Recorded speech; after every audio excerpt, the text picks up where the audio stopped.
Pidato Gibran pasca dipecat PDI Perjuangan versus pidato Hasto pasca ditersangkakan oleh KPK.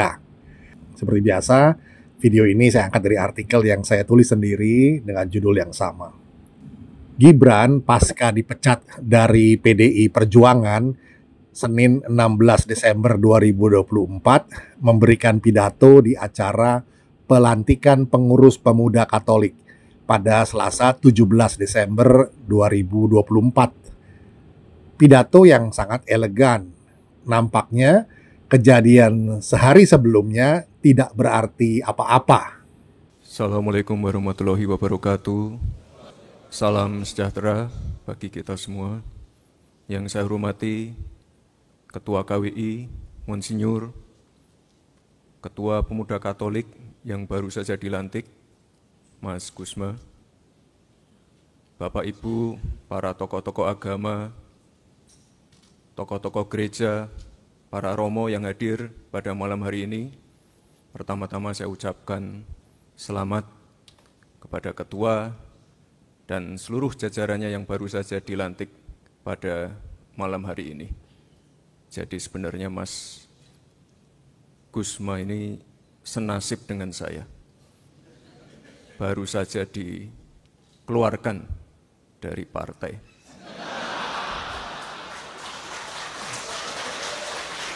Tapi Bapak Ibu, saya ingatkan juga ini Pak Ketua, sekali lagi yang namanya perbedaan itu hal yang biasa. Perbedaan itu yang mewarnai demokrasi kita. Jadi saya tadi senang sekali Pak Ketua berstatement akan merangkul, akan mengajak semua pemuda-pemuda yang ada di Indonesia ini.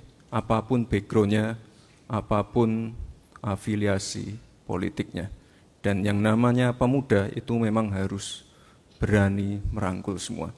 Dan terima kasih karena beberapa minggu yang lalu Mas Gusma dan beberapa jajarannya sudah berkunjung ke kantor kami. Saya senang sekali karena teman-teman pemuda Katolik ini berkomitmen untuk menjaga, mengawal, dan juga bersinergi dengan visi misi dan program dari Bapak Presiden kita, Bapak Presiden Prabowo Subianto. Tenang dan jernih pikirannya, tidak frustrasi sama sekali. Bahkan dia bercanda dengan serius. Iya, bercanda dengan serius. Tidak tendensius dan menyalahkan siapa-siapa. Tidak mencari kambing hitam atau menghitamkan kambing tetangga yang sedang tenang merumput. Gibran bilang, Assalamualaikum dan seterusnya. Menyapa tamu-tamu terhormat, terutama Ketua KWI Monsinyur Antonius Subianto Bunjamin, sambil mesem-mesem serius, yang khas Gibran lah. Jadi sebenarnya Mas Gusma ini senasib dengan saya katanya. Baru saja dikeluarkan dari partai. Ya terdengar tawa hadirin yang berderai keras. Namun Gibran tetap mesem-mesem serius. Tapi Bapak Ibu, saya ingatkan juga Pak Ketua sekali lagi, yang namanya perbedaan itu hal yang biasa. Sementara itu, Ketua Pemuda Katolik Stefanus Asad Gusma, yang memang sejak kampanye Prabowo Gibran sudah mengundurkan diri dari PDI Perjuangan. Gusma pernah bilang, saya berkeyakinan dan mengikuti kata hati saya soal sikap politik ini. Pak Jokowi sosok pemimpin yang dicintai rakyatnya. Approval ratingnya sangat tinggi. Pilihan politik saya saat ini senafas dengan mayoritas rakyat yang puas terhadap pemerintahan Jokowi. Ini seperti dimuat di CNBC Indonesia pada 27 Januari 2024. Lalu Gibran dalam pidatonya mengatakan begini, perbedaan itu yang mewarnai demokrasi kita. Jadi saya tadi senang sekali Pak Ketua berstatement akan merangkul, akan mengajak semua pemuda-pemuda yang ada di Indonesia. Ini apapun background-nya. apapun afiliasi politiknya. Dan yang namanya pemuda itu memang harus berani merangkul semuanya. Ini pesan pentingnya. Saya senang sekali karena teman-teman pemuda Katolik ini berkomitmen untuk menjaga, mengawal, dan juga bersinergi dengan visi, misi, dan program dari Bapak Presiden kita, Bapak Presiden Prabowo Subianto.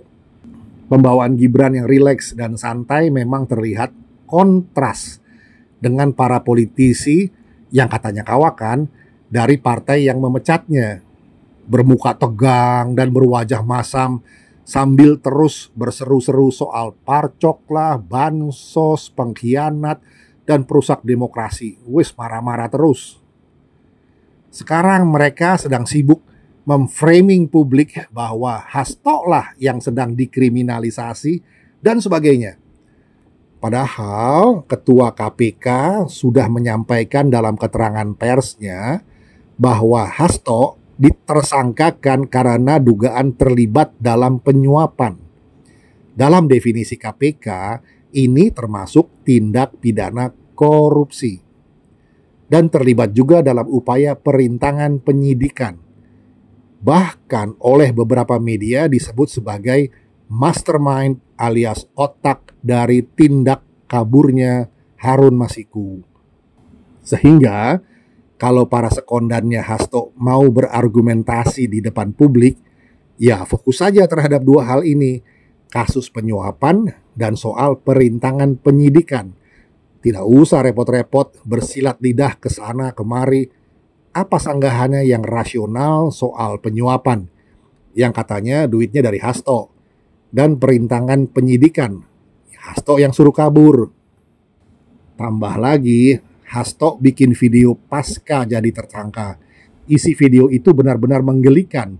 Betapa tidak, Hasto berusaha menyandingkan peristiwa pemenjaraan Bung Karno adalah sama dengan dirinya yang sedang ditersangkakan oleh KPK.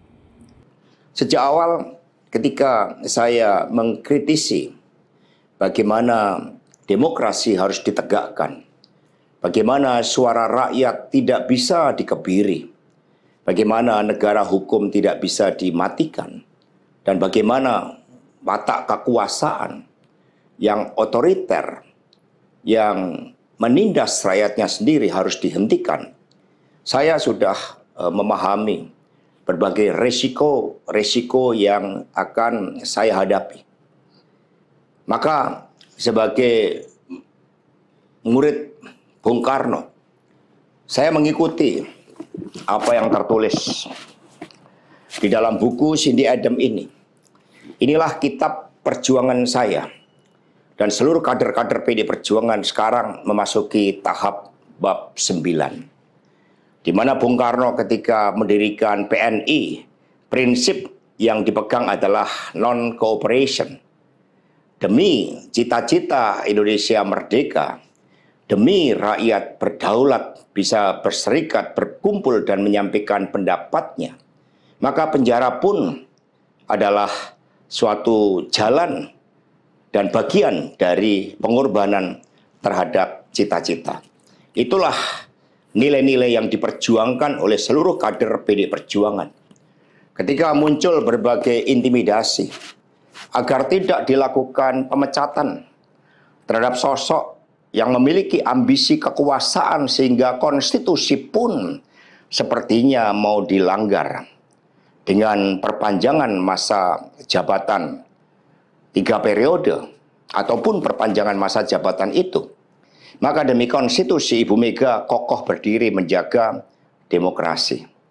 Dan ketika aparat penegak hukum digunakan dengan segala cara untuk melakukan intimidasi, sumber-sumber daya negara digunakan demi kepentingan politik praktis, maka pilihan untuk menghadapi tembok tebal kekuasaan itu wajib dilakukan oleh kader-kader PDI Perjuangan.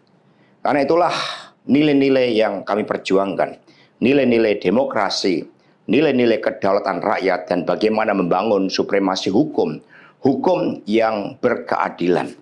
Untuk itu, kami tidak akan pernah menyerah.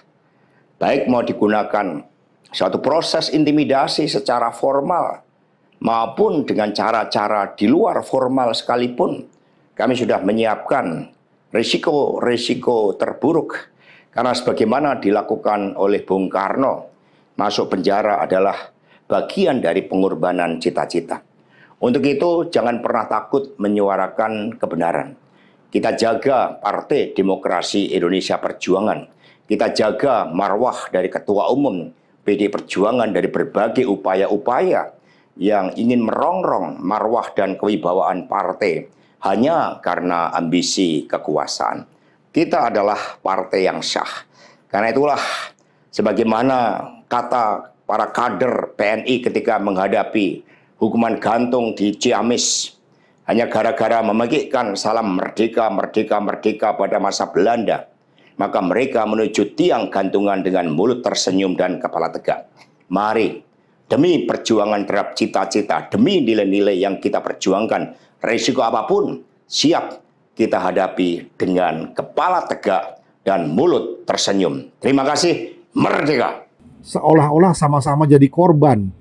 Padahal Hasto jadi tersangka kasus korupsi, penyuapan, dan perintangan penyidikan, obstruction of justice.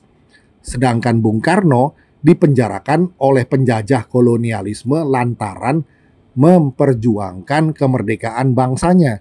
Ini dua motif yang berbeda, sangat berbeda. Beda jauh, jaraknya seperti bumi dan langit. Seperti membandingkan Raja Wali yang terbang gagah di angkasa, menyongsong angin yang bertiup kencang, dibandingkan dengan tikus got yang sedang gemetaran di comberan korupsi dan konspirasi perintangan penyidikan. Bukankah Hasto sedang diminta pertanggungjawabannya di muka hukum gegara kasus Harun Masiku? Ini kasus malpraktek politik di pemilu 2019 lalu. Hasto telah mengkhianati demokrasi karena merampas hak dari kadernya sendiri, Rizky Aprilia, untuk dihibahkan kepada Harun Masiku. Ada praktek suap di situ dan juga tindakan perintangan penyidikan. Sama sekali tidak ada kesan heroiknya, yang ada nuansa hipokrit tingkat sempurna. Kenapa mesti dihibahkan buat Harun Masiku? Tidak pernah jelas alasannya. Apa salah Rizky Aprilia sehingga mesti di-PAW-kan? Juga tidak pernah dijelaskan. Hanya yang selalu didengar adalah ini urusan internal partai, ini sudah sesuai dengan fatwa Mahkamah Agung, dan seterusnya.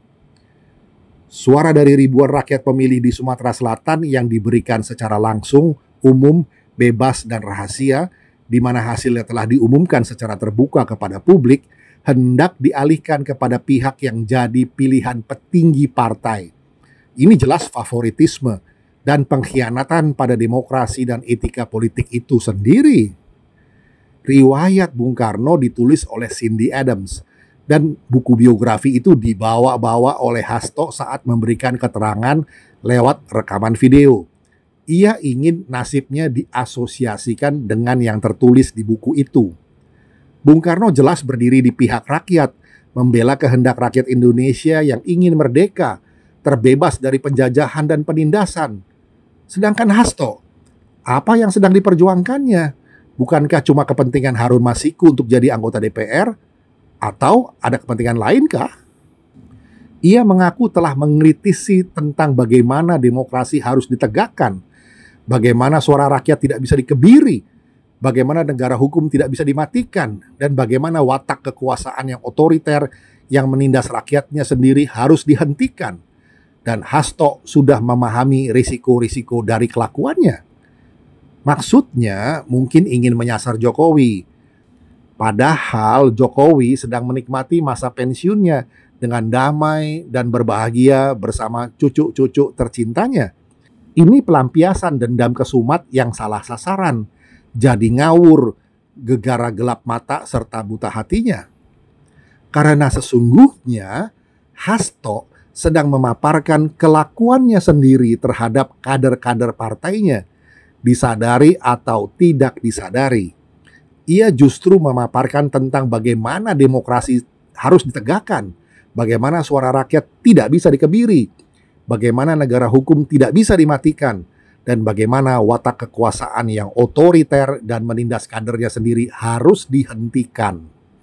Bukankah itu semua hal yang dilakukan Hasto terhadap kadernya? Salah satunya Rizky Aprilia. Kabarnya ada banyak yang lainnya loh. Hanya saja mereka memilih untuk pasrah dan tutup mulut. Ngeri, takut diseruduk kekuatan otoriter partai.